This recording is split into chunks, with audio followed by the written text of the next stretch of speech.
मोहि पावा, मोहि छल छिद्र कपट ना भावा। भगवान कहते हैं कि आप मेरे पास में आ रहे हो, मेरे करीब में आ रहे हो, मेरे नजदीक में आ रहे हो, तो आप निर्मल मन लेकर आइए, निर्मल भाव लेकर आइए। और जब तक निर्मल भाव नहीं होगा, जब तक निर्मल मन नहीं होगा, निर्मल भाव नहीं होगा, भगवान कैसे मिलेगा? प्राप्त नहीं होगा। आपकी भक्ति, उसमें कोई छल, उसमें कोई कपट, उसमें कोई दिखावा, उसमें कोई दिखाने की मात्रा, कुछ भी भगवान को वो प्रिय नहीं है।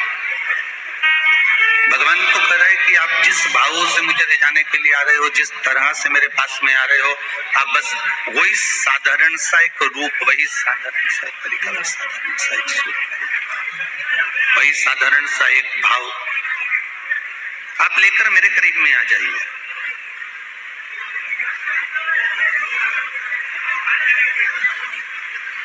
और जब आप एक भाव लेकर मेरे करीब में आओगे तो भगवान कहते हैं कि मेरे होकर रह जाओगे। और यदि मेरे हो गए तो फिर तेरे जीवन का जो दुख है, तेरे जीवन का जो तकलीफ है, तेरे जीवन का जो कष्ट है, रोग है, बीमारी है, या तेरे जीवन में जो दुख है, भगवान कहते हैं वो सब मेरा ही हो जाए।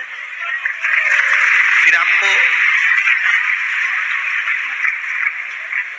अलग से कहने की जरूरत नहीं पड़ेगी उस पूर्ण परमात्मा को। आपको फिर अलग से कुछ बोलने की जरूरत नहीं पड़ेगी भगवान से कि भगवान मुझे ये दुख है, भगवान मुझे ये तकलीफ है, भगवान मुझे ये कष्ट है। आपको कहना ही नहीं पड़ेगा।